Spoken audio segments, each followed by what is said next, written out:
नमस्कार, capital TV देख रहे हैं आप। मैं हूं आपके साथ सोनाली और इस वक्त की बड़ी खबर आपको बता रहे हैं। आम आदमी पार्टी के राजेंद्र पाल गौतम ने इस्तीफा दे दिया है। हाल ही में उन्होंने धर्मांतरण कार्यक्रम में पार्टिसिपेट किया था, जहां पर उन्होंने हिंदू देवी देवताओं पर टिप्पणी की थी, जिसके बाद बीजेपी उनके इस्तीफे की मांग कर रही थी। इसी पर ज्यादा अपडेट के लिए मेरे साथ जुड़ गए हैं कैपिटल टीवी के editor in chief doctor Manish Kumar. Doctor साहब, ये इस्तीफा क्यों दिया गया? देखिए, ये इस्तीफा राजनीतिक इस्तीफा है। वो इसलिए क्योंकि आज गुजरात में प्रधानमंत्री मोदी कैंपेन पे निकले हुए हैं और अगर उनके मुंह से ये बात निकल गई होती कि आम आदमी पार्टी के लोग गुजरात में आकर के कुछ और कहते हैं और दिल्ली में हिंदुओं को धर्मांतरण का काम में लगे हुए हैं, तो केजरीवाल उस हमले को संभाल नहीं पाता।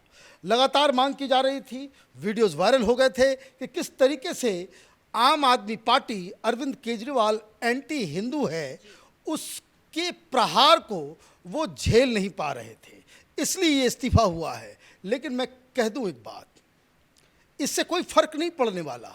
रीज़न कि अगर राजनीतिक रूप से इसमें फ़ायदा उठाना था तो अरविंद केजरीवाल को सैक करना था, इस्तीफा लेना था। लेकिन मेरे हाथ में जो उनके इस्तीफे का जो पत्र है, उस पत्र से तो साफ साफ लग रहा है कि इन्होंने अपने मन से दिया, यही वर्डिंग्स है। और अगर उन्होंने अपने मन से दिया तो इसका क्रेडिट केजरीवाल को तो नहीं जाएगा, क्योंकि इसमें जो रीज़न बताया गया है कि मैं केजरीवाल को कोई नुकसान नहीं होने देना चाहता। अरे भाई, नुकसान किस बात के लिए हो रहा था? गुजरात में नुकसान होगा इसीलिए आपने इस्तीफा दिया। इसका मतलब साफ है कि गुजरात में चुनाव को देखते हुए आम आदमी पार्टी का ये नेता, उसने इस्तीफा दिया। और इस इस्तीफे की जो वर्डिंग्स हैं उसको अगर आप सुनेंगे और समझेंगे तो ये जो आरोप केजरीवाल के ऊपर है या आम आदमी पार्टी के ऊपर है, उस आरोप की पुष्टि हो जा रही है।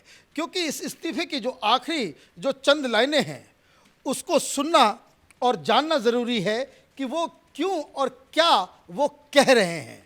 उन्होंने कहा, मैं इन सब से डरने वाला नहीं हूँ, मैं अपने समाज के हक और अधिकार की लड़ाई को बेहद ईमानदारी, हिम्मत और मजबूती के साथ लड़ूंगा। समाज के हक की इस लड़ाई में यदि मुझे अपनी कुर्बानी क्यों न देनी पड़े, लेकिन मैं इस लड़ाई को रुकने नहीं दूंगा। ऊपर क्या बता रहे हैं? ऊपर बता रहे हैं कि ये जो 22 शपथ हमने ली, वहाँ पे जो हिंदू देवी देवताओं को हमने नकारा, ब्रह्मा विष्णु महेश को नकारा, राम और कृष्ण को अवतार नहीं माना, हम श्राद्ध या कोई भी कर्म के ऊपर बिलीव नहीं करते हैं, इसके खिलाफ वो लड़ाई लड़ते रहेंगे। मतलब ये कि मैं तो इस्तीफा दे रहा हूं, लेकिन ये जो हिंदुओं के धर्म को बदल दे, जो इनका टारगेट है कि 2025 तक 10 करोड़ हिंदुओं के धर्मांतरण कर देना, इस एजेंडे पे वो सदैव काम करते रहेंगे। उसके आड़े अगर मेरा मंत्री पद आता है तो मैं भी उसको त्याग कर दूंगा। मतलब ये कि ये इस्तीफा कोई माफ़ीनामा नहीं है, कोई रिमोर्स नहीं है।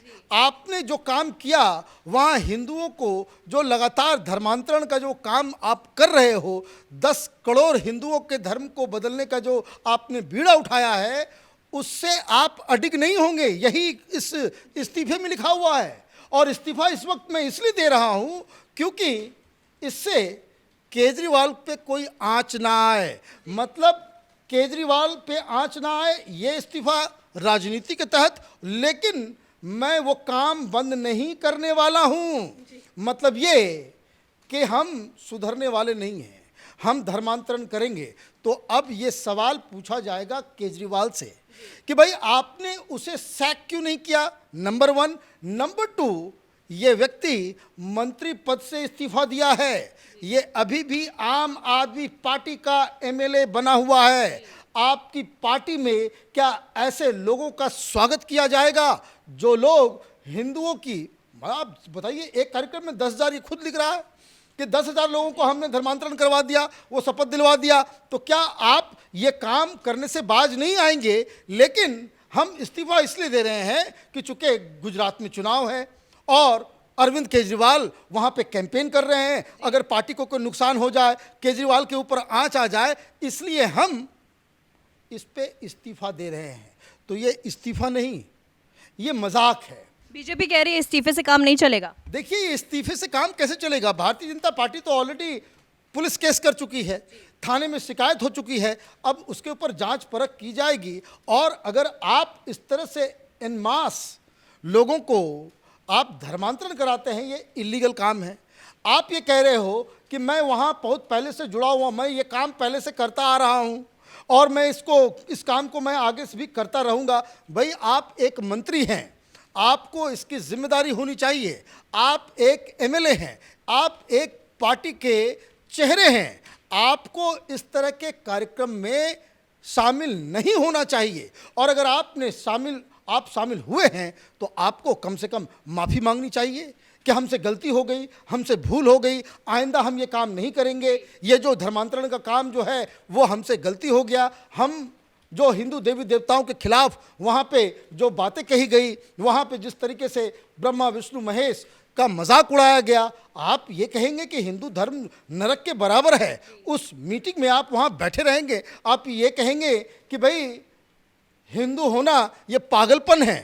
आप ये पागलपन बताएं हिंदू धर्म को, और उसके बाद जब वो वीडियो वायरल हो जाता है तो आप इस्तीफा देते हैं। तो इस्तीफे में तो ये बात आपको कहना चाहिए था कि भाई हम जो हिंदू देवी देवताओं के खिलाफ हमने जो कहा, हिंदुओं की भावनाओं को जो हमने ठेस पहुंचाई, उसके लिए मैं माफ़ी मांगता हूं। लेकिन ये कह रहे हैं कि भाई मैं कुछ से डरता नहीं, मैं ये काम करता रहूँगा, ये कौन सी मैंने जुर्म कर दिया? मतलब ये गलती की, इस्तीफा भी दिया, लेकिन ये कह रहे हैं कि ये गलती मैं बार बार दोहराऊंगा। और अभी इस वक्त मैं इस्तीफा इसलिए दे रहा हूं क्योंकि गुजरात में चुनाव है, केजरीवाल पे आंच ना आए, पार्टी पे आंच ना आए, इसलिए हम ये इस्तीफा दे रहे हैं। तो ये केजरीवाल का, आम आदमी पार्टी का ये दोहरा चरित्र बता रहा है कि आप गलती करो लेकिन गलती मानो मत। लेकिन केजरीवाल कह रहे हैं कि वो तो कृष्ण के वंशज हैं। अरे भाई, केजरीवाल तो कुछ भी कह देंगे। वो कभी अपने आप को भगत सिंह की औलाद बताते हैं, तो कभी अपने आप को गांधी का अवतार बताते हैं, तो कभी कृष्ण कन्हैया खुद को बताते हैं। अभी कहीं यूपी में चुनाव होगा तो ये बताएंगे मैं राम का वंशज हूँ। ये व्यक्ति सिर्फ और सिर्फ चुनावी राजनीति में कैसे लोगों को छला जाए, उसका ये एक्सपर्ट है। और मुझे लगता है कि ये इस्तीफा किसी काम का नहीं है, क्योंकि सवाल अभी भी वहीं पे बना हुआ है कि जब तक ये व्यक्ति आम आदमी पार्टी में है, तब तक केजरीवाल इस पाप से अपने आप को मुक्त नहीं कर सकते। बहुत बहुत धन्यवाद अपडेट के लिए। तो राजेंद्र पाल गौतम ने अपना इस्तीफा दे दिया है। वहीं बीजेपी कह रही है इस्तीफे से काम नहीं चलेगा, आप कुछ सख्त कदम उठाए। अब आप क्या कुछ कदम उठाती है ये देखना अभी बाकी है। इस खबर पर हमारी नजर बनी हुई है। कैमरामैन रवि के साथ मैं सोनाली, कैपिटल टीवी।